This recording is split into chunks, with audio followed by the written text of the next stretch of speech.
Hello दोस्तों, नमस्कार। आप सभी का बहुत बहुत स्वागत है हमारे YouTube चैनल करियर परिवार में। मैं मुकेश कुमार आप सबका बहुत बहुत स्वागत करता हूं।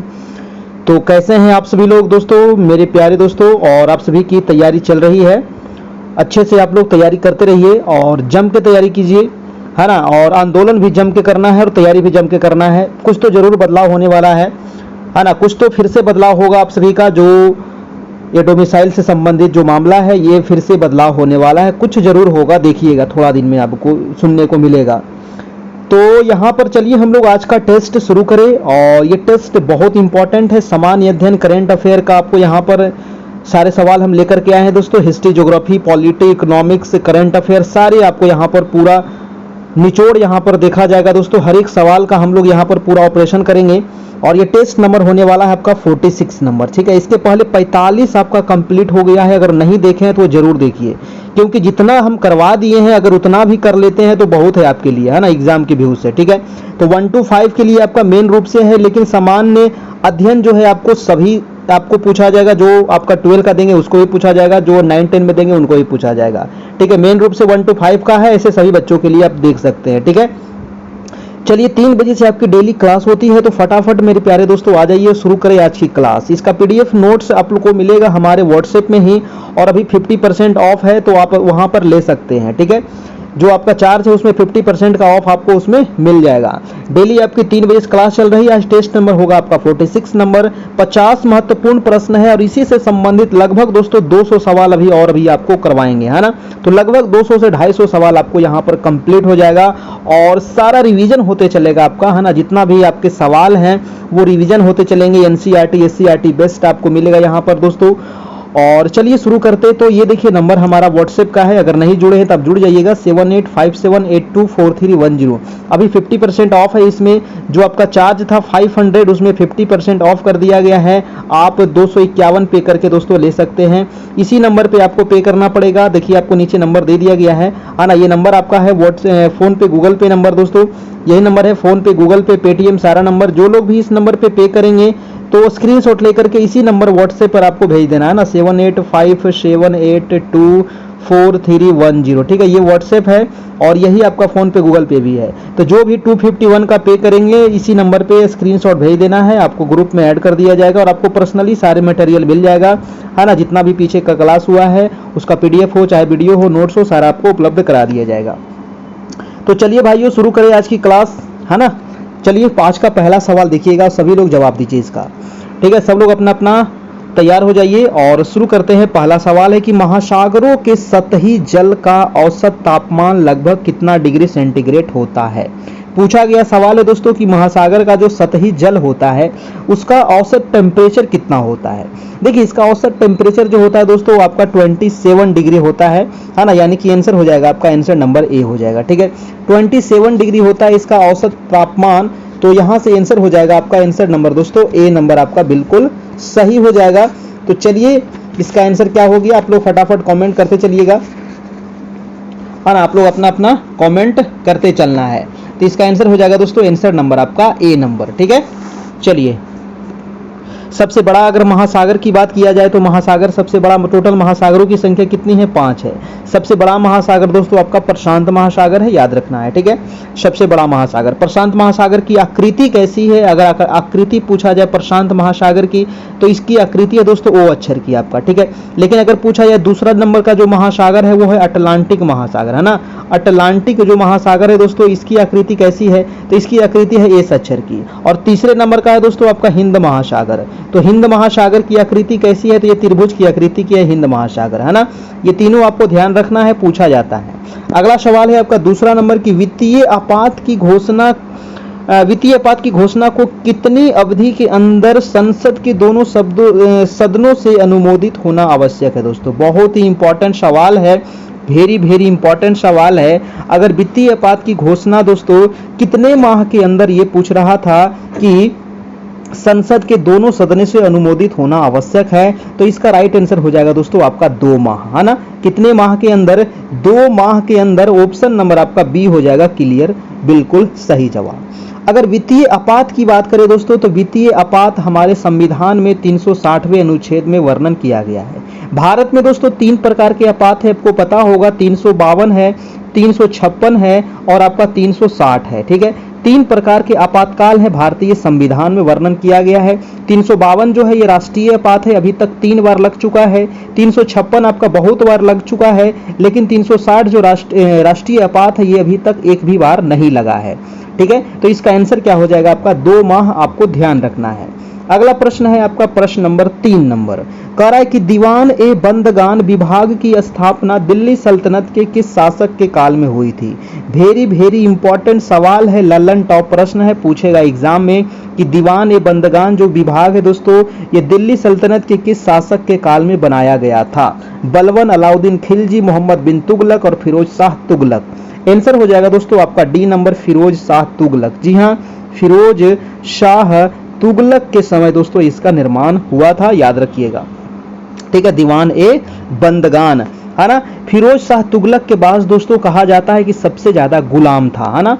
क्वेश्चन भी पूछा जाता है कि कौन सा दोस्तों वो आपका शासक था जिसके पास सबसे अधिक गुलाम था, तो वो था फिरोज शाह तुगलक। इसके पास गुलामों की संख्या जो थी दोस्तों 1,80,000, है ना, 1,80,000 दोस्तों इसके पास गुलाम था, ये भी आपको ध्यान में रखना है। ठीक है, चलिए अगला सवाल देखते हैं। सवाल नंबर है 4, स्थानांतरित कृषि। बहुत इंपॉर्टेंट सवाल है, एक सवाल तो फिक्स है कि स्थानांतरित कृषि से आपको पूछेगा एग्जाम में दोस्तों, है ना, 100% पूछेगा आपको फिर स्थानांतरित कृषि से। देखिए स्थानांतरित कृषि जो है ना, इसी को कहते हैं दोस्तों कर्तन एवं दहन कृषि, है ना, इसी को कहते हैं झूम की कृषि, इसी को कहते हैं दोस्तों आपका स्लैश एंड बर्न कृषि, है ना, याद रखिएगा दोस्तों। इसको बहुत सारे नामों से जाना जाता है, इसी को आदिम कृषि भी कहा जाता है ना। इस कृषि को बहुत सारे नामों से जाना जाता है, अलग अलग क्षेत्रों में अलग अलग नाम से जाना जाता है इसको। तो कह रहा है कि ये डाहिया जो है कहाँ कहा जाता है स्थानांतरित कृषि को। बहुत इंपॉर्टेंट सवाल है और इसी प्रकार का सवाल आपको एग्जाम में पूछेगा कि स्थानांतरित कृषि का स्थानीय नाम जो डाहिया है, डाहिया जो नाम है दोस्तों ये मध्य प्रदेश में कहते हैं इसको डाहिया। ठीक है, आंसर हो जाएगा आपका मध्य प्रदेश से, ऑप्शन नंबर ए हो जाएगा दोस्तों स्थानांतरित कृषि को। देखिए झारखंड में स्थानांतरित कृषि को क्या कहते हैं, अगर झारखंड में पूछ लिया जाए कि झारखंड में इसको क्या कहते हैं तो इसको कुरुआ कहते हैं, है ना। झारखंड में दोस्तों इसको कुरुआ कहा जाता है, याद रखिएगा। या फिर आपको पूछे कि मेघालय हो गया, त्रिपुरा हो गया, असम हो गया, तो वहां पर दोस्तों इसको झूम की कृषि कहा जाता है, याद रखिएगा। ठीक है, चलिए, यानी कि पूर्वोत्तर राज्य जितने भी है तो वहां पर झूम या फिर झूमिंग कृषि इसको कहते हैं। अगला प्रश्न है आपका प्रश्न नंबर 5 की स्वतंत्र भारत के पहले औद्योगिक नीति की घोषणा कब हुई थी। तो प्रथम औद्योगिक नीति की घोषणा कब हुआ था, ये डेट आपसे पूछ रहा है। आपका 1947 है, 1948 है, 1956 है, 52 है, क्या होगा दोस्तों। तो स्वतंत्र भारत में प्रथम औद्योगिक नीति जो आपका घोषणा हुआ था ये हुआ था आपका 1948 ईस्वी में ना, हमारी आज़ादी के जस्ट बाद 1948 ईस्वी में। अगर पूरा डेट अगर याद रखना चाहते हैं तो 6 अप्रैल 1948 में हुआ था आपका। ठीक है, और उस समय केंद्रीय गृह मंत्री जो थे वो डॉक्टर श्यामा प्रसाद मुखर्जी के द्वारा किया गया था आपका। अगर ये प्रथम पूछे दोस्तों तो 1948, अगर पूछे कि दूसरा, है ना, तो दूसरा औद्योगिक नीति जो आया था वो आया था आपका 30 अप्रैल 1956 को। ठीक है, 30 अप्रैल 1956 को ये दूसरा था आपका। तो दूसरा भी आपसे पूछ सकता है, ये भी आपको ध्यान में रखना होगा। ठीक है, चलिए अगर एक सवाल मैं आपसे पूछ लूं कि भारत में नई आर्थिक नीति के जनक किसे कहा जाता है, बताइए तो। भारत में नई आर्थिक नीति के जनक किसे कहते हैं, नई आर्थिक नीति के जनक भारत में किसे कहते हैं, तो वो दोस्तों है भारत के पूर्व प्रधानमंत्री डॉक्टर मनमोहन सिंह। जी हाँ, एक प्रमुख अर्थशास्त्री डॉक्टर मनमोहन सिंह को ही कहा जाता है दोस्तों नई आर्थिक नीति के जनक। अगला सवाल है दोस्तों आपका सवाल नंबर 67 कि भू राजस्व के अस्थायी बंदोबस्त प्रणाली किसके द्वारा लागू किया गया था। बहुत ही इंपॉर्टेंट सवाल है, अस्थायी बंदोबस्त, है ना। ये सब जो सवाल है दोस्तों बार बार आपको एग्जाम में पूछता है और बहुत सारे लोग कंफ्यूज हो जाते हैं। तो अस्थायी बंदोबस्त प्रणाली जो शुरू हुआ था ये किसके द्वारा हुआ था, तो लॉर्ड कर्नवालिस। कौन थे, लॉर्ड कर्नवालिस दोस्तों। और कब शुरू किया गया था, तो 1793 ईस्वी में शुरू किया गया था। ठीक है, इसको 3-4 बार आप ध्यान से पढ़िए, है ना। भू राजस्व, अस्थाई बंदोबस्त, अस्थाई बंदोबस्त लॉर्ड कर्नवालिस, अस्थाई बंदोबस्त लॉर्ड कर्नवालिस कब, तो 1793। ये दोनों सवाल आपको पूछा जाता है बार बार, ठीक है। चलिए और ये व्यवस्था लागू हुआ था दोस्तों बंगाल, बिहार, उड़ीसा, असम, बनारस वगैरह में, है ना। दक्षिण भारत के कुछ क्षेत्रों में भी लागू हुआ था आपका। अगला प्रश्न चलते हैं आपका 7 नंबर कि भारत के महान्यायवादी का कार्यकाल कितना होता है। बहुत ही इंपॉर्टेंट सवाल है। महान्यायवादी से 3-4 सवाल बनता है जो आपको याद होना चाहिए। महान्यायवादी कह रहा है कि दोस्तों इसका कार्यकाल, तो सबसे पहले बता दूं कि इसका जो कार्यकाल होता है ये कोई भी इसका कार्यकाल नहीं होता है ना। ये राष्ट्रपति के प्रसाद पर्यंत पे कार्य करते हैं, जब चाहेंगे राष्ट्रपति इनको हटा देंगे, ठीक है। तो आंसर जो हो जाएगा वो आपका डी नंबर आपका बिल्कुल सही हो जाएगा। अगर पूछा जाए कि महान्यायवादी अनुच्छेद कितने में है, तो अनुच्छेद हो जाएगा 76 में। इनको नियुक्त कौन करता है, तो राष्ट्रपति इनको नियुक्त करते हैं, ये भी आपको ध्यान रखना है। इनकी योग्यता क्या होती है दोस्तों, ये भी आपको बताना है, क्योंकि योग्यता से भी आपको सवाल पूछ लिया जाता है ना। इनकी योग्यता क्या होनी चाहिए, तो इनकी योग्यता जो होनी चाहिए, जो उच्चतम न्यायालय के न्यायाधीश है उनकी नियुक्ति की जो योग्यता होती है, वही योग्यता दोस्तों महान्यायवादी की भी होती है ना, ठीक है। तो इसका जो आंसर हो जाएगा वो आंसर नंबर आपका हो जाएगा डी नंबर। अगला प्रश्न है दोस्तों आपका 8 नंबर। देखिए वीडियो को अभी बहुत सारे लोग लाइक नहीं किए हैं और वो लाइव में हैं या फिर बाद में भी देखते हैं, तो प्लीज मेरे भाइयों बहनों एक बार लाइक तो कर दीजिए, लाइक बटन दबा दीजिए सभी लोग, है ना। लाइक बटन मेरे प्यारे दोस्तों कर दीजिए सभी लोग। और अगले प्रश्न का जवाब दीजिए कि निम्न में से कौन सबसे बाद में प्रधानमंत्री बने थे। देखिए सबसे बाद में आपको प्रधानमंत्री बने थे, तो ये सवाल थोड़ा सा कठिन हो जाता है, क्योंकि भारत में तो बहुत सारे प्रधानमंत्री अभी तक बन चुके हैं और सबका कार्यकाल याद रखना थोड़ा सा कठिन है ना, इस प्रकार के सवाल। तो इसका आंसर क्या होगा दोस्तों, सबसे बाद में कौन बने थे, है ना। तो सबसे बाद में जो बने थे, अगर ऑप्शन के अनुसार देखा जाए तो I.K. गुजराल, I.K. गुजराल जो बने थे प्रधानमंत्री दोस्तों, ये बने थे आपको 1997, है ना। 1997 से लेकर के 98 तक ये प्रधानमंत्री आपके रहे थे। अगर देवगौड़ा की बात करें दोस्तों, H.D. देवगौड़ा, तो H.D. देवगौड़ा जो प्रधानमंत्री थे आपके 1996 से लेकर के, है ना, 1996 से लेकर के 97 तक रहे थे, ठीक है, H.D. देवगौड़ा। पी.वी. नरसिम्हा राव की अगर बात करें दोस्तों, तो नरसिम्हा राव जो प्रधानमंत्री रहे थे 1991 से लेकर के 96 तक रहे थे आपके नरसिम्हा राव, ठीक है। अगर चंद्रशेखर की बात करें तो चंद्रशेखर प्रधानमंत्री जो रहे थे दोस्तों, ये रहे थे आपके 1990 से लेकर के, है ना, 1990 से लेकर के 91 तक। तो ऑप्शन के अनुसार सबसे बाद में कौन बने हैं, तो I.K. गुजराल बने हैं, 1997-98 में बने थे। आंसर हो जाएगा डी नंबर। क्योंकि इस प्रकार के सवाल आप छोड़ ही दीजिएगा तो ज़्यादा अच्छा है, क्योंकि थोड़ा सा डेट वाला मामला आ जाता है, तो इतना सारा डेट याद रखना कठिन हो जाता है। वर्तमान में तो नरेंद्र मोदी हैं। नरेंद्र मोदी कब से प्रधानमंत्री हैं, तो याद रखिएगा दोस्तों 26 मई को ये शपथ लिए थे और तब से प्रधानमंत्री अभी तक यही है, दोबारा भी प्रधानमंत्री यही बने थे। और आंसर हो जाएगा आपका, इसका आंसर नंबर क्या हो जाएगा, तो बी नंबर हो जाएगा। अगला सवाल है दोस्तों कि मारमागुआ बंदरगाह किस राज्य में है। बहुत ही इंपॉर्टेंट बंदरगाह है ये मारमागुआ बंदरगाह। अगर बात करें दोस्तों गोवा की, ये है दोस्तों छोटा सा राज्य, भारत का सबसे छोटा राज्य दोस्तों वो है आपका गोवा, ठीक है। क्षेत्रफल में सबसे छोटा राज्य कौन सा है, तो गोवा है। और क्षेत्रफल में सबसे बड़ा राज्य कौन सा है, तो सबसे बड़ा अगर पूछे दोस्तों तो राजस्थान हो जाएगा, है ना। और सबसे छोटा हो जाएगा आपका गोवा। तो गोवा में एक बंदरगाह है दोस्तों, और बंदरगाह का नाम है मारमागुआ बंदरगाह, है ना। तो आंसर हो जाएगा आपका, आंसर नंबर बी हो जाएगा, ठीक है। मारमागुआ बंदरगाह है, बहुत बार पूछा गया है दोस्तों कि मारमागुआ बंदरगाह जो है ये किस लिए प्रसिद्ध है, तो ये प्रसिद्ध है लौह अयस्क निर्यात के लिए, ठीक है। लौह अयस्क निर्यात के लिए दोस्तों ये आपका बंदरगाह जो प्रसिद्ध है, क्योंकि यहाँ से जो भी लोहा निकलता है वो आपको कहाँ से मतलब निर्यात होता है, तो मारमागुआ बंदरगाह से ही निर्यात होता है।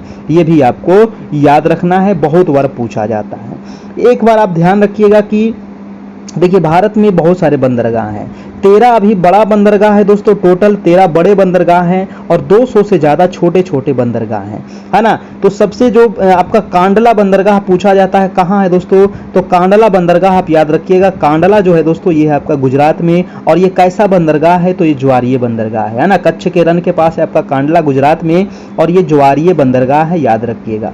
एक क्वेश्चन पूछा जाता है कि तूतीकोरिन बंदरगाह, बहुत बार पूछा गया है, बताइए कि तूतीकोरिन बंदरगाह कहाँ है। तो ये मिलेगा आपको यहाँ पर, तूतीकोरिन बंदरगाह तमिलनाडु में मिलेगा दोस्तों।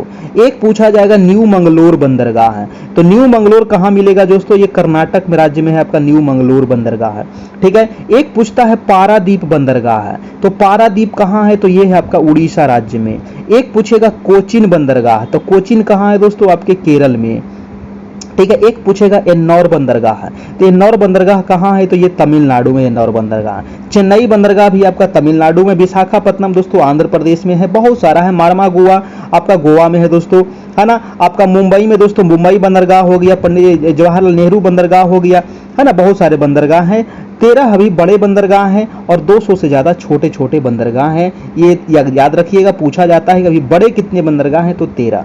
प्रश्न है कि राष्ट्रपति की पदावधि का उल्लेख किस अनुच्छेद में है। राष्ट्रपति का पदावधि क्या होगा दोस्तों, पदावली नहीं, पदावधि कर लीजिएगा। तो राष्ट्रपति का जो पदावधि है ये अनुच्छेद आपका है 56 में, याद रखिएगा। राष्ट्रपति का पदावधि दोस्तों यानी कि पदों की कितनी अवधि होगी, तो ये दोस्तों आपके हैं 56 अनुच्छेद में है। राष्ट्रपति अपने पद पर 5 साल तक ये रहते हैं आपका ना, इनका कार्यकाल कितना होता है, 5 साल का होता है। राष्ट्रपति दोस्तों बनने के लिए उम्र कितनी होनी चाहिए, तो कम से कम 35 साल होनी चाहिए उम्र, है ना। अधिकतम उम्र कोई सीमा नहीं है, मिनिमम है 35 उम्र, ठीक है। अधिकतम कितने आपको कितना उम्र होना चाहिए, कोई दिक्कत नहीं है। और ये भी मतलब लिमिटेशन भी नहीं है कि आप कितना बार बनिएगा ना, जितना बार बन करे उतना बार बन सकते हैं। लेकिन अमेरिका में दोस्तों, अमेरिका में 2 ही बार बन सकता है ना। अच्छा है अमेरिका में कि कोई भी बनेगा तो 2 ही बार बनेगा, इसलिए अच्छा काम करो ताकि दोस्तों कम से कम 2 बार तो बनने के लिए मिलेगा, है ना। नहीं तो डोनाल्ड ट्रंप की तरह एक ही बार में हटा दिया जाएगा, ठीक है। चलिए तो अगला प्रश्न देख लेते हैं। अगला प्रश्न है आपका प्रश्न नंबर 11 नंबर सवाल क्या कह रहा है कि 1928 ईस्वी में साइमन कमीशन भारत में किस उद्देश्य से आया था। देखिए साइमन कमीशन की स्थापना होती है 1927 ईस्वी में, और ये भारत मुंबई पहुंचता है दोस्तों आपका 1928 ईस्वी में, ठीक है ना। कहाँ पहुंचता है, मुंबई 1928 में पहुंचता है। प्रश्न है कि इसका उद्देश्य क्या था, आखिर इसका स्थापना क्यों किया गया था। देखिए इसका स्थापना इसलिए हुआ था दोस्तों, आप देखिएगा कि हर एक 10 साल पर, है ना, भारत शासन अधिनियम 1919 में, एक चीज मैं बता दूं कि भारत शासन अधिनियम 1919 में यह प्रावधान किया गया था कि प्रत्येक 10 वर्ष के बाद उसकी समीक्षा के लिए एक आयोग का गठन किया जाएगा। इसीलिए 1928 में दोस्तों 27 में साइमन कमीशन की गठन होती है, 2 साल पहले ही हो गया था। इसका गठन होना चाहिए था आपका 1929 ईस्वी में, है ना, लेकिन 27 में ही इसका गठन हो गया था, है ना। 1927 में इसका गठन हुआ और मुंबई पहुंचता है आपका ये 1928 ईस्वी में, है ना। 27 में गठन होता है, 28 में ये मुंबई पहुंचता है, ठीक है, याद रखिएगा।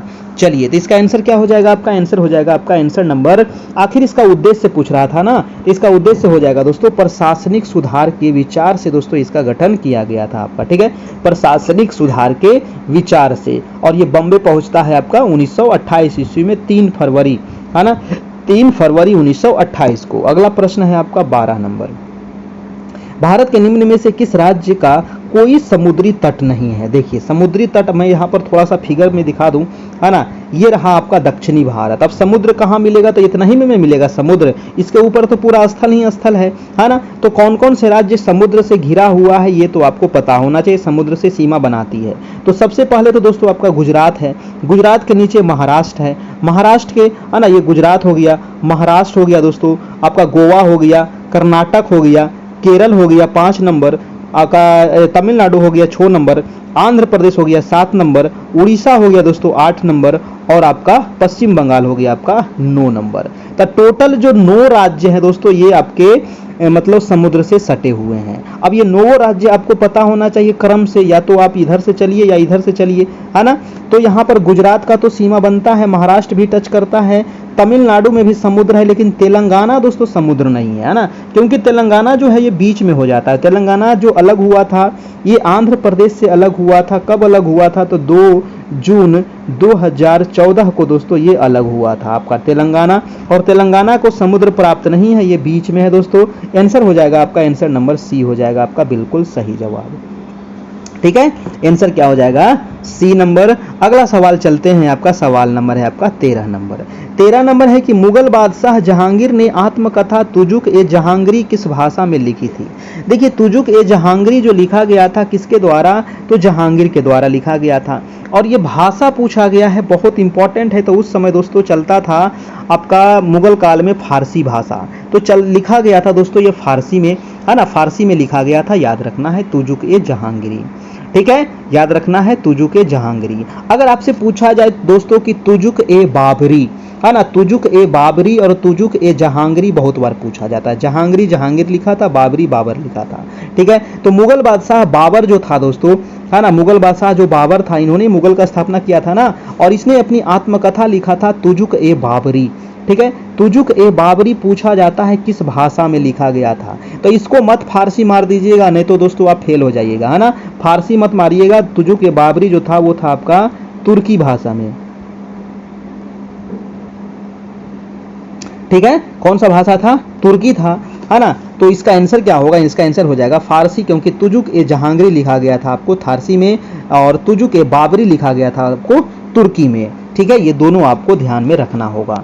चलिए अगला प्रश्न चलते हैं दोस्तों। प्रश्न नंबर है आपका 14 नंबर। प्रश्न है कि निम्न में से कौन चतुराई पूर्ण निष्क्रियता की नीति के साथ जुड़ा हुआ है? चतुराई पूर्ण निष्क्रियता के साथ जुड़ा हुआ है दोस्तों कौन? तो चतुराई पूर्ण निष्क्रियता के साथ जुड़ा हुआ है जॉन लॉरेंस। ठीक है, क्या हो जाएगा? जॉन लॉरेंस हो जाएगा आपका। चतुराई पूर्ण निष्क्रियता के नीति के साथ जुड़ा हुआ है जॉन लॉरेंस। आंसर हो जाएगा दोस्तों आपका आंसर नंबर डी नंबर। अगला सवाल चलते हैं, आपका सवाल नंबर 15 नंबर। और वीडियो अच्छा लग रहा हो तो सभी लोग एक बार लाइक कर दीजिएगा। अभी आपको 50% ऑफ चल रहा है, तो मात्र 251 में दोस्तों आप हमारे यहाँ जुड़ करके पूरी तैयारी आप कर सकते हैं, है ना। 1 to 5 और 9 10 का आपका। ठीक है, मात्र 251 में यहाँ पर डेली लाइव क्लास, आपको PDF नोट सारा चीज मिल जाएगा। ये नंबर है, आप इस पे 251 को आपको पे करना होगा और पे करके इसी नंबर व्हाट्सएप पे आपको मैसेज कर देना होगा, वहां आपको जोड़ दिया जाएगा और सारे मटेरियल प्रोवाइड करा दिया जाएगा। प्रश्न है कि दक्षिण अमेरिका महादेश के प्रमुख देश ब्राजील की राजधानी कहाँ है? देखिए, दक्षिण अमेरिका का सबसे बड़ा देश अगर है तो वो है ब्राजील है ना। और अगर विश्व में कहा जाए दोस्तों तो विश्व में सबसे बड़ा 5वें नंबर का सबसे बड़ा जो देश है दोस्तों वो है आपका ब्राजील, है ना। 5वें नंबर पे सबसे बड़ा ब्राजील है, 6ठा पे ऑस्ट्रेलिया है और 7वां पे आपका इंडिया है। ठीक है, तो 5वां सबसे बड़ा हो जाएगा आपका ब्राजील क्षेत्रफल में, है ना। तो दक्षिण अमेरिका का जो ब्राजील है दोस्तों, इसकी राजधानी पूछ रहा है, तो ब्राजील की राजधानी है आपको ब्राजीलिया। ब्राजील में ही दोस्तों दुनिया की सबसे बड़ी नदी बहती है, उस बड़ी नदी का आपका नाम पता होगा, अमेजन नदी, है ना। अगर आपसे पूछा जाए दोस्तों ब्राजील, ठीक है, तो ब्राजील की आपका मुद्रा क्या है? तो ब्राजील की मुद्रा आपको याद रखना है रियाल, है ना। ब्राजील की जो मुद्रा है वो है आपका दोस्तों रियाल है, ये भी आपको ध्यान रखिएगा। ब्यूनस आयर्स जो आपका ऑप्शन नंबर ए में दिया गया है दोस्तों, ये अर्जेंटीना की राजधानी है। अर्जेंटीना जो है ये भी आपका दक्षिण अमेरिका का ही देश है। सेंटियागो की अगर बात करें तो सेंटियागो दोस्तों ये आपका सेंटियागो चिली की राजधानी है ना। सेंटियागो किसकी राजधानी है?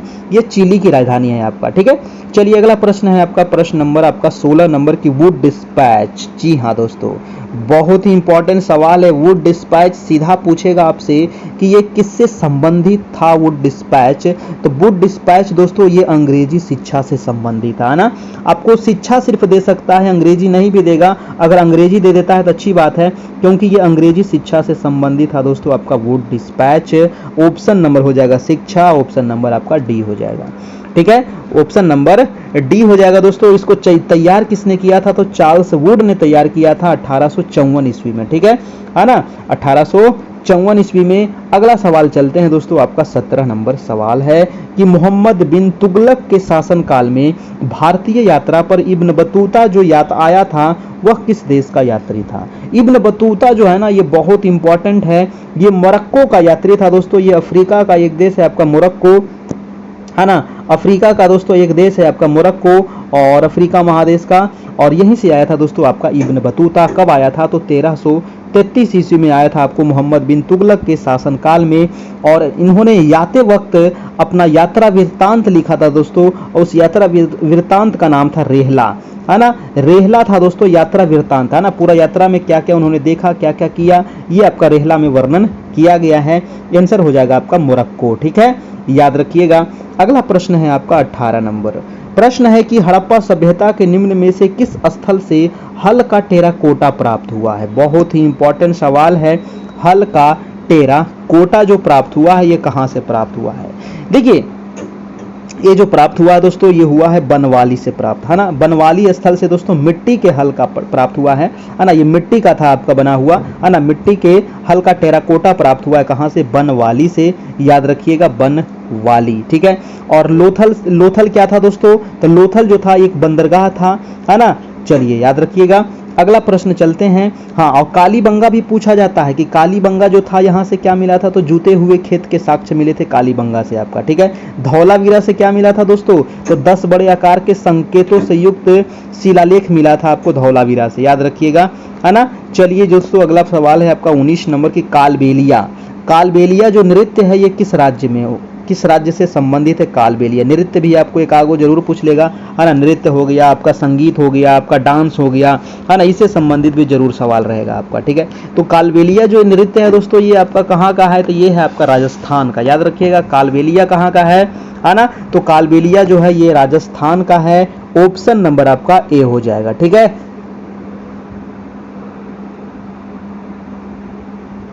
कालबेलिया जो है राजस्थान का है। कालबेलिया जो समुदाय है दोस्तों, इसको मेन रूप से सपेरा कहा जाता है ना। ये मेन रूप से सपेरा होते हैं और सांप को पकड़ते हैं, सांप को नचाते हैं और अपना गली गली घूमते हैं, पैसा मांगते हैं, है ना। यही काम है आपका कालबेलिया का। आपका ऑप्शन नंबर आपका ए हो जाएगा। अगला प्रश्न है आपका 20 नंबर के। स्वतंत्रता संग्राम के दौरान हुई घटनाओं को कालानुक्रमिक रूप से व्यवस्थित करें। देखिए, स्वतंत्रता संग्राम के दौरान बहुत सारी घटना होती है ना। एक घटना नहीं, बहुत सारी घटना होती है, सैकड़ों घटना होती है, ऐसी ऐसी घटना जिसमें बहुत सारे हजारों हजार लोगों की जाने गई थी दोस्तों, है ना। तो जालियांवाला बाग हत्याकांड आपको पता है कि ये हुआ था 13 अप्रैल 1919 को, है ना। 1919 को होता है जालियांवाला बाग हत्याकांड। असहयोग आंदोलन होता है, ये भी आपको पता होगा, 1920 से लेकर के 22 तक हुआ था असहयोग आंदोलन, है ना। अगर ध्वज सत्याग्रह की बात करें तो ये हुआ था आपका 1923 ईस्वी में हुआ था ध्वज सत्याग्रह, ठीक है। एक आंदोलन और है दोस्तों, भारत छोड़ो आंदोलन। तो भारत छोड़ो आंदोलन भी आपको पता है कि ये हुआ था आपका 1942 ईस्वी में। तो सबसे पहले कौन हुआ? तो सबसे पहले हुआ दोस्तों आपका, सबसे पहले हुआ था वो आपका, कब कौन हुआ था? जालियांवाला बाग हत्याकांड हुआ था, है ना। जालियांवाला बाग हत्याकांड सबसे पहले हुआ, यानी कि हो जाएगा 1, 4, 3 और 2, ठीक है। 1, 4, 3, 2 अगर इसको आप सजाइएगा तो सबसे पहले कौन आएगा? 1 नंबर आएगा, फिर आएगा 4 नंबर, ठीक है, फिर आएगा 3 नंबर, फिर आएगा 2 नंबर आपका, ठीक है। तो इसको आप यहाँ से सजा लेना है। डेट आप याद रखिएगा, आपको खुद ब खुद सज जाएगा दोस्तों, है ना। डेट आप जरूर याद रखिएगा, है ना, क्योंकि यहाँ से बार बार आपको सवाल पूछा जाता है। अगला जो सवाल है वो है सेबी, ठीक है। सेबी का फुल फॉर्म आपसे पूछ रहा है, SEBI, बहुत इंपॉर्टेंट है सेबी। तो सेबी से संबंधित कुछ सवाल मैं आपको यहाँ पर बता दूंगा, है ना। सेबी की अगर बात करें दोस्तों, तो सेबी का जो फुल फॉर्म होता है securities and exchange board of India. Securities and exchange board of India, option number B आपका बिल्कुल सही हो जाएगा। अगर इसकी मुख्यालय की बात करें, सेबी का जो हेड क्वार्टर की अगर बात करें तो इसका हेड क्वार्टर है आपका मुंबई में। कहाँ है? मुंबई में इसका हेड क्वार्टर है दोस्तों। अगर बात करें कि इसकी स्थापना कब हुई थी, तो इसकी स्थापना हुई थी आपको 12 अप्रैल 1988 को, ठीक है। 12 अप्रैल 1988 को दोस्तों सेबी की स्थापना होती है।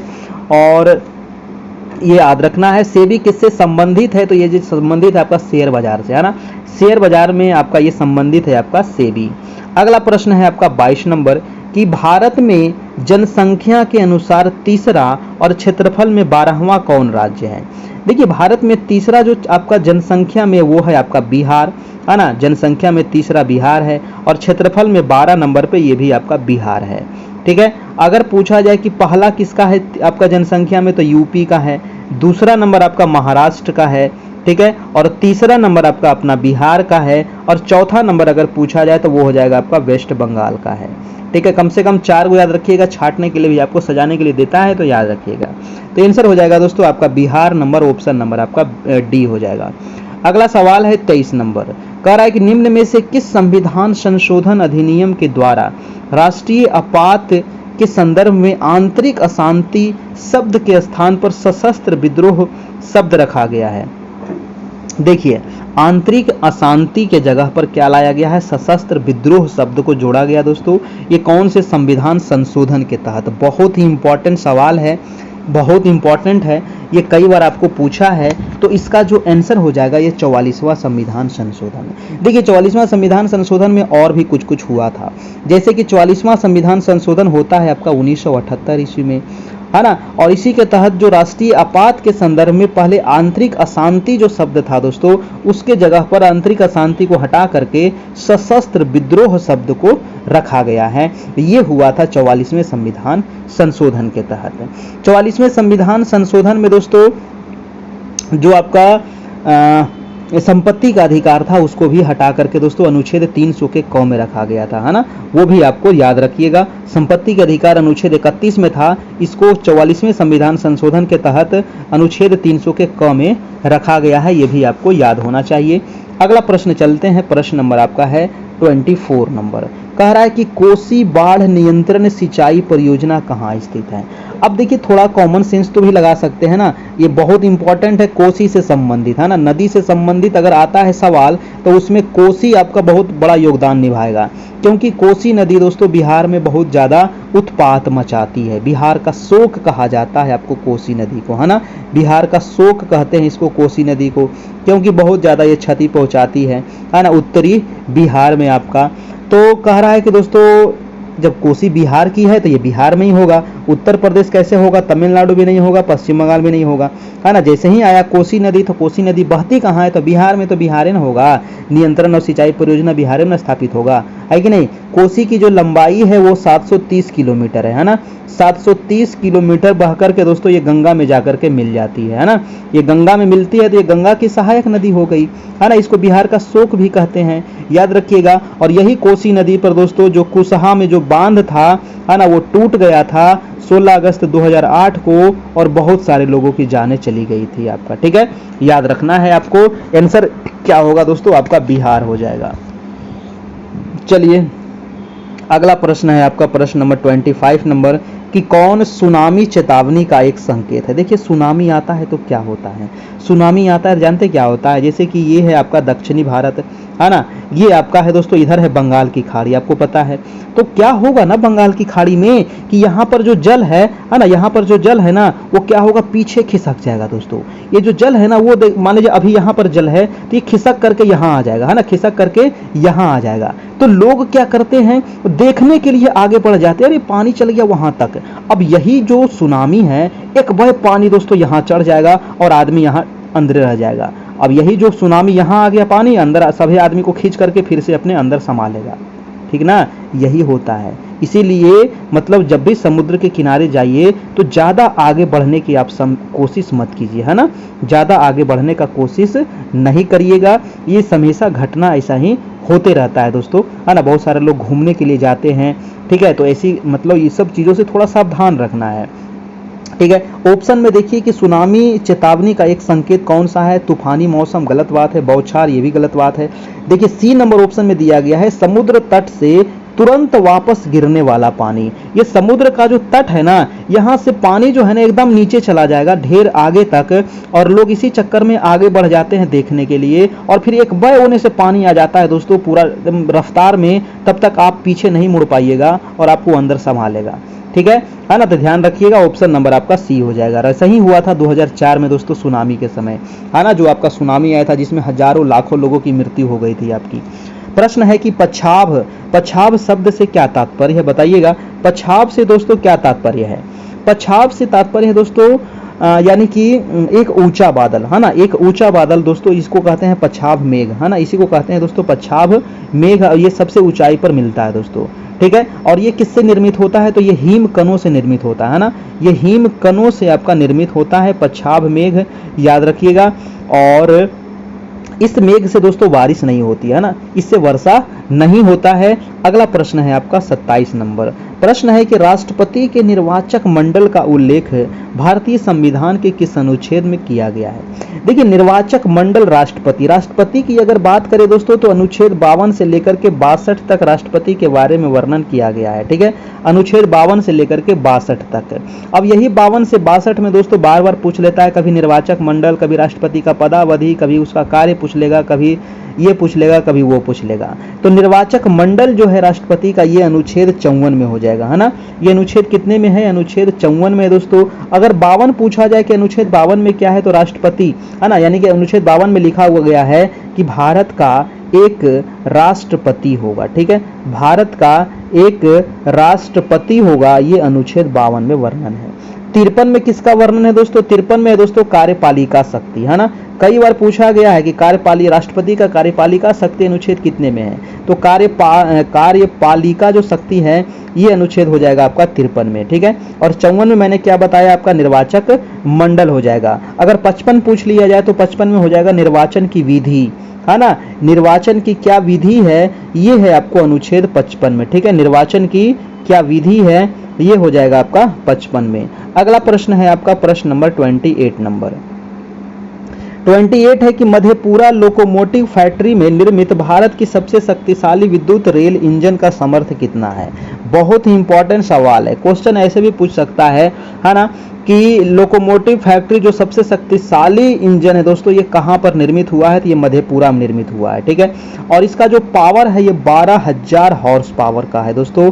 ऑप्शन नंबर आपका डी हो जाएगा, 12,000 हॉर्स पावर, है ना।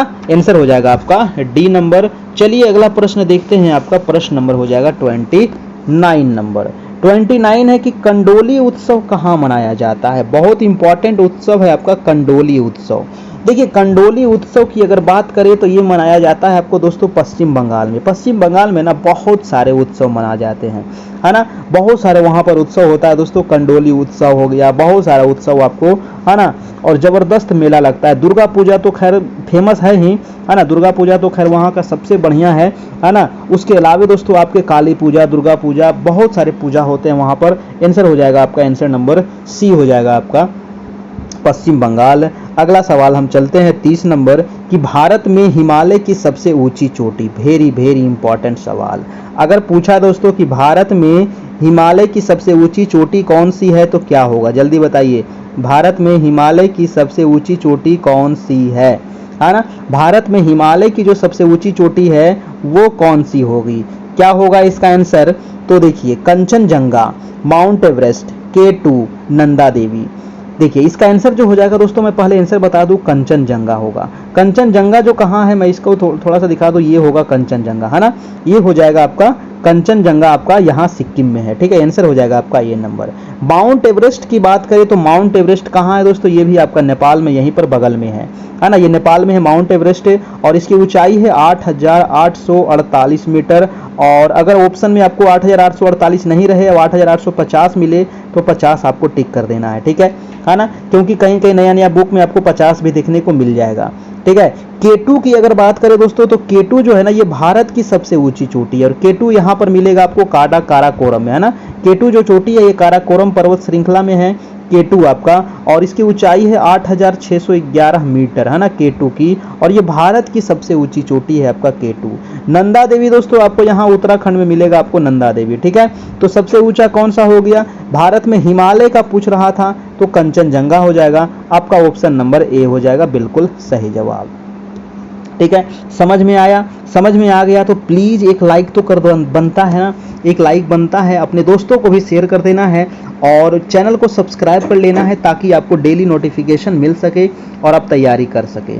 प्रश्न है कि बिहार राज्य के किस भूभाग में पहाड़ियाँ और टिकारियाँ पाई जाती है, बताइए वो बिहार के कहाँ दोस्तों, कौन सा जगह है जहाँ पर पहाड़ियाँ और टिकारियाँ पाई जाती है, क्या होगा। देखिए पहाड़ियाँ और टिकारियाँ आपको देखने को मिलेगा दोस्तों गंगा के दक्षिणी मैदान में, है ना, गंगा के दक्षिणी मैदान में आपको देखने मिलेगा, ऑप्शन नंबर आपका बी हो जाएगा। ठीक है, गंगा के दक्षिणी मैदान में। देखिए अगर पूछा जाए दोस्तों कि गंगा के दक्षिणी मैदान में कौन कौन सी प्रमुख नदी है, तो देखिए अगर बिहार का अगर चित्र अगर देखिएगा, है ना, बिहार का अगर मानचित्र देखिएगा दोस्तों, तो आपको चरखुट इस टाइप का मिलेगा बिहार का मानचित्र, ठीक है। बिहार के बीचों बीच से दोस्तों नदी गुजरती है, गंगा नदी, है ना, बिहार के बीचों बीच से गंगा नदी गुजरती है। ऊपर वाले को कहते हैं नॉर्थ बिहार, और साउथ वाले को कहते हैं आपको साउथ बिहार, यानी कि दक्षिणी बिहार। उत्तर बिहार में तो आपको गंडक है, बूढ़ी गंडक है, कोसी है, कमला है, बागमती है ना, महानंदा है, बहुत सारी नदियां हैं आपको उत्तर बिहार में, आपको नदियों से भरमार है उत्तर बिहार आपका, ठीक है। दक्षिण बिहार में भी नदियां हैं, है ना, दक्षिण बिहार में भी नदियां हैं। कौन कौन सी नदियां हैं दक्षिण बिहार में? जैसे कि सोन नदी एक बहुत बड़ी नदी है, गंगा के सहायक नदी। कर्मनाशा नदी दोस्तों आपको यहाँ पर मिल जाएगा, आपको यहाँ पर कौन सा जिला है? बक्सर, है ना, बक्सर। जैसे ही आप यूपी से मारिएगा बिहार में एंट्री ना, तो कर्मनाशा ही आपको यहाँ पर सीमा बनाता है, ठीक है। पुनपुन नदी भी दोस्तों आपका दक्षिणी बिहार में है। फल्गु नदी आपका दक्षिणी बिहार में है, ठीक है। तो कुछ कुछ महत्वपूर्ण नदियां दक्षिणी बिहार की है जो भी आपको पूछा जाएगा, है ना, ये छांटने के लिए दे दिया जाएगा, तो याद रखिएगा। तो उत्तर बिहार में कौन सा है? तो गंडक है, बूढ़ी गंडक है, कोसी है, कमला है, बागमती है, आपका दोस्तों महानंदा है, और भी नदियां हैं, ठीक है, छोटी छोटी नदियां।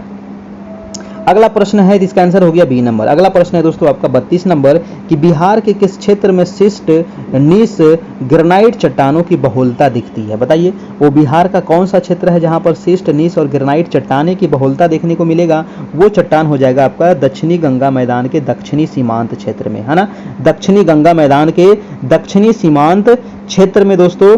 और ये जो क्षेत्र आ जाएगा, जैसे कि गया है, आपका बराबर की पहाड़ियां हैं, आपका राजगीर हो गया, है ना, ये सभी क्षेत्र में आ जाएगा आपका, है ना, मुंगेर की पहाड़ी हो जाएगा आपका, ठीक है, आपका बिहार शरीफ वाला हो जाएगा पहाड़ी, ठीक है। तो ये सारे हो जाएंगे आपके, ठीक है।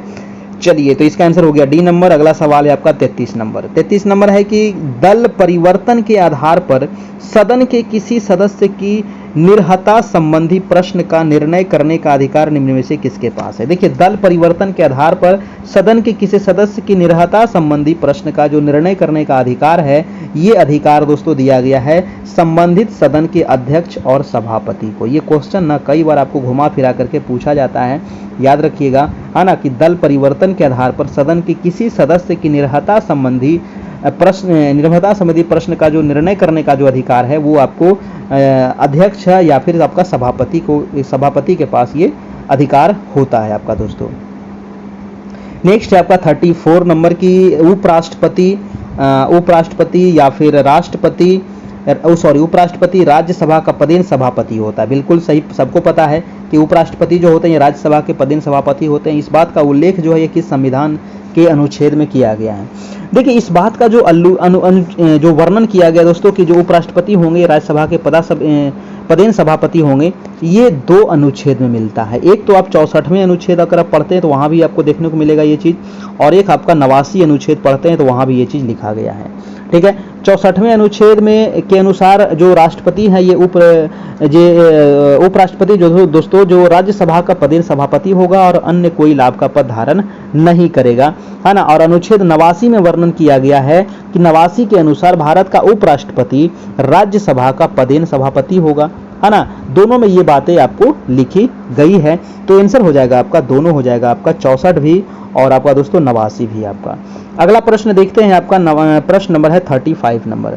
देखिए, ये जो दोनों अनुच्छेद जो बताया आपका 64 और 89, इसमें कुछ कुछ और बातें लिखी गई है ना। मैं तो ये मेन बात आपको बताया ना, इसके अलावा भी कुछ कुछ चीजें लिखी गई है। प्रश्न है कि निम्न में से कौन सा विकल्प 124वें, है ना, 124वें संविधान विधेयक से संबंधित है? बताइए, 124वें संविधान विधेयक से जो संबंधित है दोस्तों, वो हो जाएगा आपका कौन सा? तो वो हो जाएगा आपका सामान्य वर्ग के आर्थिक रूप से कमजोर वर्ग के 10% आरक्षण, यानी कि EWS से संबंधित।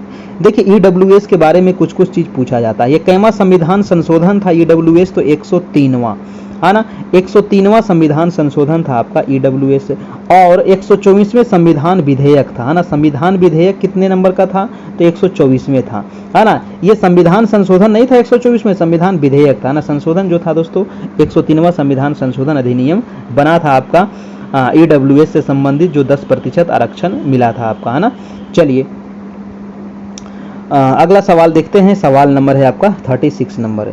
प्रश्न कह रहा है कि कौन सा एक कृषि में उत्पादकता बढ़ाने का रास्ता है। देखिए कृषि में उत्पादकता आप कैसे बढ़ाइएगा, तो कुशल सिंचाई करके आप बढ़ा सकते हैं, है ना, गुणवत्ता युक्त बीज का प्रयोग करके आप बढ़ाइएगा और कीटनाशकों का प्रयोग करके बढ़ाइएगा, यानी कि आंसर हो जाएगा आपका उपयुक्त सभी के द्वारा दोस्तों आप बढ़ा सकते हैं। अगला प्रश्न है आपका कि ग्रेनाइट चट्टानें किस प्रकार की चट्टानें हैं। ग्रेनाइट जो चट्टानें हैं दोस्तों ये किस प्रकार की चट्टानें हैं, तो ग्रेनाइट चट्टानें जो है ये आग्नेय चट्टानें, है ना। ग्रेनाइट चट्टानें कैसी चट्टानें हैं, आग्नेय चट्टानें। देखिए मुख्य रूप से 3 चट्टान होता है, एक तो आग्नेय चट्टान, है ना, एक अवसादी चट्टान और एक कायांतरित चट्टान। सबसे पहले जो चट्टान का निर्माण होता है वो आग्नेय चट्टान का ही निर्माण होता है, ठीक है। सबसे पहले आग्नेय चट्टान का निर्माण होता है, इसको टूटने फूटने से क्या बनेगा, अवसादी बनेगा, है ना, अवसादी चट्टान बनेगा। और अवसादी चट्टान के दोस्तों फिर टूटने फूटने से और जमने से फिर इसको रूपांतरित होने से क्या बनेगा, ताप एवं दाब की क्रिया से तो रूपांतरित चट्टान का निर्माण होगा, ठीक है। और फिर रूपांतरित चट्टान दोस्तों लावा के रूप में पृथ्वी के नीचे जाएगा और फिर आग्नेय चट्टान के रूप में वो बाहर आएगा, लावा के रूप में बाहर आएगा और वो जमेगा, उससे निर्माण होगा आग्नेय चट्टान। ये सर्कल दोस्तों चलते रहता है, ये छठा क्लास में पढ़ना था आपका, छठा के सातवां में पढ़ना था, वो पूरा हम पढ़ा दिए थे। अगर आप ज्योग्राफी नहीं पढ़े हैं ना तो लाइन बाई लाइन दोस्तों पढ़ाया गया है, पूरा क्वेश्चन आंसर करवाया गया है, चैप्टर वाइज जाकर के देखिए, है ना। अगर वो भी देखना नहीं चाहते हैं तो आपको क्वेश्चन मिल जाएगा, है ना, चैप्टर वाइज आपको क्वेश्चन मिल जाएगा। अभी 50% ऑफ चल रहा है, मात्र 251 में दोस्तों हिस्ट्री हो, ज्योग्राफी हो, पॉलिटी हो, इकोनॉमिक्स हो, चारों सेक्शन का दोस्तों आपको मिल जाएगा, है ना। 9 बजे से डेली क्लास भी हो रही है, अभी पॉलिटी की क्लास चल रही है, चैप्टर क्लास 9 चल रहा है अभी आपका। तो इसका आंसर क्या हो जाएगा, 37 का आंसर हो जाएगा आपका आग्नेय चट्टान, आपका ग्रेनाइट आग्नेय चट्टान। अगला प्रश्न है आपका कि अफीम युद्ध, बहुत इंपॉर्टेंट युद्ध है दोस्तों अफीम युद्ध। तो अफीम युद्ध किसके बीच लड़ा गया था जो बताना है आपको। देखिए अफीम युद्ध जो आपका लड़ा गया था दोस्तों, पहला अफीम युद्ध, क्योंकि अफीम युद्ध दो लड़ा गया था। पहला अफीम युद्ध जो हुआ था ये आपका 1839 से लेकर के दोस्तों 42 तक हुआ था आपका। दूसरा अफीम युद्ध जो हुआ था 1856 से लेकर के आपका 1860 तक हुआ था दूसरा अफीम युद्ध, ठीक है। तो अफीम युद्ध जो लड़ा गया था ये किसके बीच लड़ा गया था, तो ब्रिटेन और चीन के बीच लड़ा गया था, है ना, ब्रिटेन और चाइना के बीच लड़ा गया था। ऑप्शन नंबर आपका ए हो जाएगा आपका बिल्कुल सही जवाब। अगला प्रश्न है आपका 39 नंबर प्रश्न है कि 1937 में बिहार विधानसभा के अध्यक्ष के रूप में कौन निर्विवाद चुने गए थे। देखिए तो 1937 में बिहार विधानसभा, बहुत सारे लोग आंसर क्या करेंगे, श्री कृष्ण सिंह मार देंगे, और जो बिल्कुल गलत है ना। क्या करेंगे जी, तो बिहार विधानसभा के अध्यक्ष के रूप में जो चुने गए थे दोस्तों वो कौन थे, वो थे आपके राम दयालु सिंह, है ना, राम दयालु सिंह थे आपका। ऑप्शन नंबर हो जाएगा आपका बी नंबर, ठीक है। चलिए ऑप्शन नंबर बी हो जाएगा। अगला प्रश्न है आपका प्रश्न नंबर 40 नंबर कि कौन सा कथन सत्य है, कौन सा कथन यहाँ पर सत्य हो जाएगा। देखिए कुछ मैं आपको यहाँ पर और बता दूं कि जैसे कि बिहार के प्रथम राज्यपाल भी पूछा जाता है, प्रथम राज्यपाल कौन थे, जयराम दास दौलत राम। अगर पूछे कि बिहार के प्रथम मुस्लिम मुख्यमंत्री कौन थे बताइए, तो मुस्लिम मुख्यमंत्री प्रथम थे वो अब्दुल गफूर थे। बिहार में सबसे कम अवधि तक जो मुख्यमंत्री रहे थे दोस्तों वो नीतीश कुमार ही रहे थे, नीतीश कुमार नहीं, सतीश प्रसाद सिंह रहे थे। अगला है कि बिहार के प्रथम हरिजन मुख्यमंत्री कौन थे, तो भोला पासवान शास्त्री थे, ठीक है। बिहार के प्रथम अगर निर्दलीय मुख्यमंत्री बोले तो महामाया प्रसाद सिन्हा थी। बिहार विधान परिषद के प्रथम सभापति कौन थे, तो राजीव रंजन प्रसाद, है ना। बिहार राज्य की महिला आयोग के प्रथम अध्यक्ष कौन थे, तो मंजू प्रसाद, है ना। ये सवाल कुछ हैं जो आपको पूछा जाता है, याद रखिएगा। कौन सा कथन सत्य है ये आपको यहाँ पर बताना है दोस्तों आपका 40 नंबर सवाल का। कौन सा कथन सत्य है, 3 कथन आपको दिया गया है। कह रहा है कि दक्षिणी सीमांत क्षेत्र में क्वार्टजाइट चट्टानें सुकर पीठ के रूप में विकसित हुई है। अगला है कि सोन नदी कैमूर के पठार से छोटानागपुर पठार से अलग करती है। कैमूर के पठार में बलुआ पत्थर प्राप्त होते हैं। अब तीनों ऑप्शन में दोस्तों कौन सा आपको सही है ये आपसे पूछा गया है। देखिए यहाँ पर जो ऑप्शन नंबर 1 है ये भी आपका बिल्कुल सही है, यानी कि दक्षिण सीमांत क्षेत्र में क्वार्टजाइट चट्टानें सुकर पीठ के रूप में विकसित हुई है। अगला है कि सोन नदी कैमूर के पठार को छोटानागपुर पठार से अलग करती है, ठीक है। नेक्स्ट है तीसरा नंबर की कैमूर के पठार में बलुआ पत्थर प्राप्त होता है, ये भी सही है। यानी कि जो आपका आंसर हो जाएगा 1, 2 और 3 तीनों सही है दोस्तों, यानी कि आंसर हो जाएगा आपका आंसर नंबर सी हो जाएगा आपका बिल्कुल सही जवाब।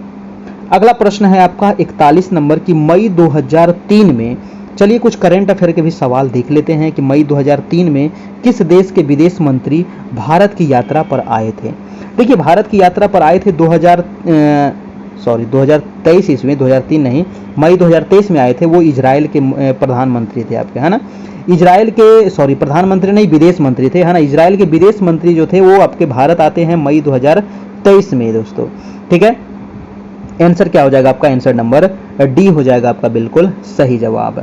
अगला प्रश्न है आपका कि the philosophy of modern song के लेखक, बहुत इंपॉर्टेंट ये आपका पुस्तक है, the philosophy of modern song के लेखक जो है ये बॉब डायलन है ना। बॉब डायलन है, ऑप्शन नंबर ए हो जाएगा आपका बिल्कुल सही जवाब, बॉब डायलन। और इनको 2016 का साहित्य का नोबेल पुरस्कार भी मिल चुका है। अगला प्रश्न है दोस्तों आपका 43 नंबर सवाल कर रहा है कि कौन सा खंड भारतीय रेलवे का सबसे लंबा पूर्ण स्वचालित ब्लॉक सिग्नलिंग खंड बन गया है। वो कौन सा खंड है, तो वो है दोस्तों गाजियाबाद पंडित दीनदयाल उपाध्याय खंड आपका, ठीक है। गाजियाबाद पंडित दीनदयाल उपाध्याय खंड, आंसर नंबर बी। अगला सवाल है आपका 44 नंबर।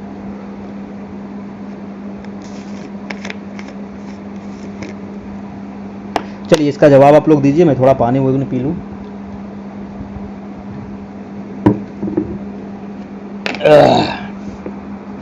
चलिए दोस्तों, तो 44 नंबर सवाल कह रहा है कि 8 से 10 जनवरी 2023 तक 17वां प्रवासी भारतीय दिवस कहाँ आयोजित हुआ था। बहुत ही इंपॉर्टेंट है, हमेशा प्रवासी भारतीय दिवस पूछा जाता है। तो 17वां जो प्रवासी भारतीय दिवस 2023 में हुआ था, ये हुआ था आपका कहाँ पर, तो इंदौर में हुआ था, है ना। कहाँ हुआ था, इंदौर में। और इंदौर जो है आपका ऑप्शन नंबर बी में हो जाएगा आपका बिल्कुल सही जवाब, ठीक है। इंदौर में हुआ था आपका, ठीक है जी, याद रखिएगा। अगला सवाल है आपका 45 नंबर। 45 सवाल है कि भारतीय भूवैज्ञानिक सर्वेक्षण ने देश में पहली बार लिथियम भंडार की खोज किस राज्य में की। वेरी वेरी इंपॉर्टेंट सवाल है, ये छपेगा दोस्तों कि भारत में दोस्तों लिथियम भंडार की खोज की गई है और भूवैज्ञानिक सर्वेक्षण के द्वारा, है ना। तो ये कहाँ की गई है, तो ये की गई है दोस्तों आपको जम्मू कश्मीर में, है ना। जम्मू कश्मीर में, है ना, यहाँ पर खोज की गई है। ये केंद्र शासित प्रदेश अब जम्मू कश्मीर बन गया है। यहाँ पर आपको खोज हुआ है किस चीज़ का, तो लिथियम का आपका। और लिथियम बैटरी बनता है ना, लिथियम आयन बैटरी, ठीक है।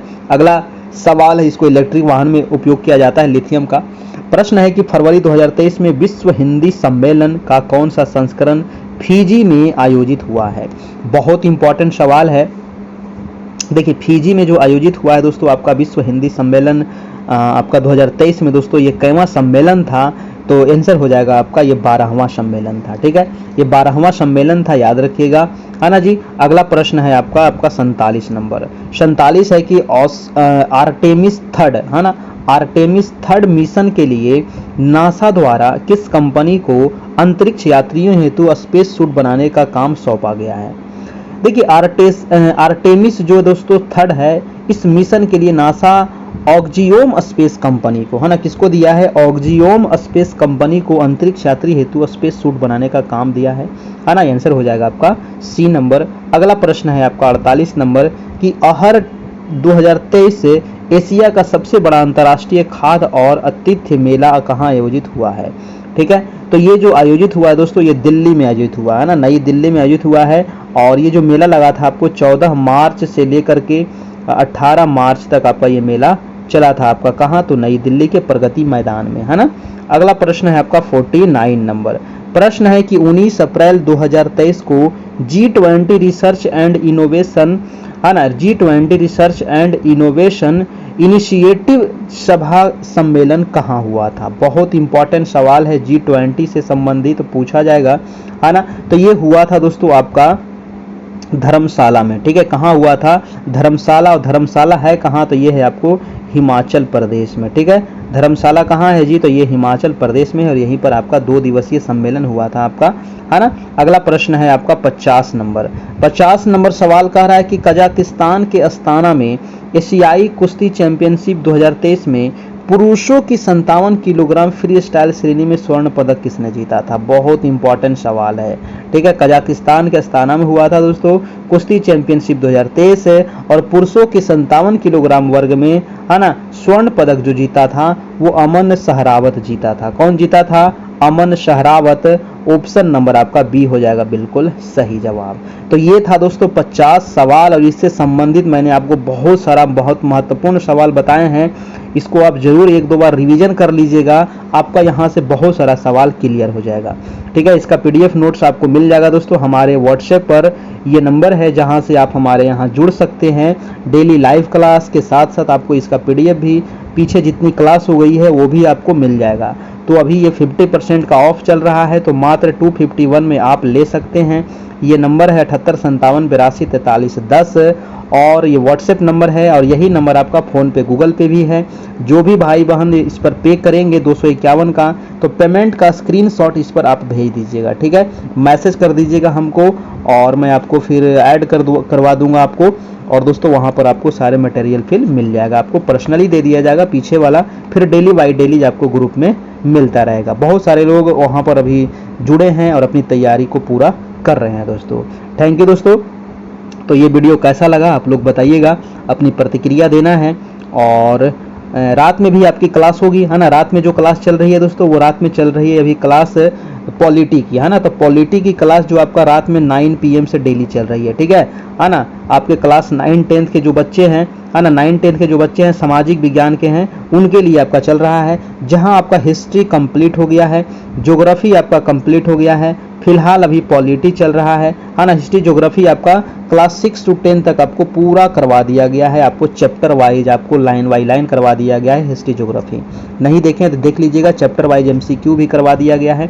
अभी पॉलिटी आपका स्टार्ट हुआ है। पॉलिटी भी लगभग 15 से 20 दिन में आपका समाप्त हो जाएगा ना। 15 से 20 दिन में आपका पॉलिटी भी समाप्त हो जाएगा। इसके बाद आपका इकोनॉमिक्स भी करवाया जाएगा आपका। ठीक है, और इसका सारा मटेरियल आपको मिल जाएगा हमारे व्हाट्सएप पर आपका। ठीक है, ये नंबर पे आपको सारा चीज़ मिल जाएगा दोस्तों। तो अपनी तैयारी को बिल्कुल जारी रखना है, दिन प्रतिदिन समय निकलते जा रहा है। और अभी तक कितने लोग फॉर्म भर दिए हैं? फॉर्म नहीं भरे हैं तो प्लीज़ भर लीजिएगा, है ना। सभी लोग फॉर्म भर लीजिएगा, जितने लोग फॉर्म अभी नहीं भरे हैं। और अभी तक लगभग दोस्तों 1,20,000 फॉर्म भराया है ना। कल हम देखे थे तो 1 लाख आपका 15,000 तक लगभग फॉर्म भराया था कल, है ना। तो आज लगभग हम मानते हैं कि 1,20,000 लगभग अभी टोटल फॉर्म भराया है ना। टोटल अभी इतना ही फॉर्म भराया है। रजिस्ट्रेशन इतना ही हुआ है टोटल अभी, और इसमें से कुछ कम ही फॉर्म भराया होगा ना। रजिस्ट्रेशन तो इतना हो गया है, लेकिन फॉर्म तो कुछ रजिस्ट्रेशन करके भी बहुत सारे लोग छोड़ दिए हैं कि बाद में फॉर्म भरेंगे, है ना। तो इतना अभी रजिस्ट्रेशन हो गया है लगभग 1.25 लाख के आसपास। और अभी 10 दिन समय फॉर्म भरने का और है। और हमें लगता है कि फॉर्म भरने का डेट भी देखिए बढ़ जाएगा, लेकिन आप लोग बढ़ने पर भरोसा मत करिएगा। अपना फॉर्म आप लोग भर लीजिएगा समय से, क्योंकि अब भीड़ बढ़ रहा है ना। क्योंकि सभी लोग अभी तक जाति आवासीय आय बनाने के चक्कर में थे, है ना। किन्हीं का AWS बनाना था, किन्हीं का SC/ST बनाना था, किन्हीं का कुछ बनाना था। तो अब सबका बन गया है, तो इसीलिए अब भीड़ बढ़ गया है। फटाफट जाकर के आप फॉर्म को भर लीजिए, है ना। बाद में दिक्कत हो जाएगा तो फिर नहीं कहिएगा कि दिक्कत हो गया। ठीक है, तो अभी समय है, फॉर्म सभी लोग भर लीजिए। उसके बाद आराम से टेंशन मुक्त होकर के तैयारी में जुड़ जाइए दोस्तों। ठीक है, समय दिन प्रतिदिन निकलते जा रहा है और अपनी तैयारी को जुड़ करके पूरी करिए। और तो ठीक है दोस्तों, फिर मिलते हैं हम रात में। तब तक के लिए गुड बाय, टेक केयर, अच्छे से रहिए, खुश रहिए, मस्त रहिए। तैयारी को अपना करते रहना है। Thank you.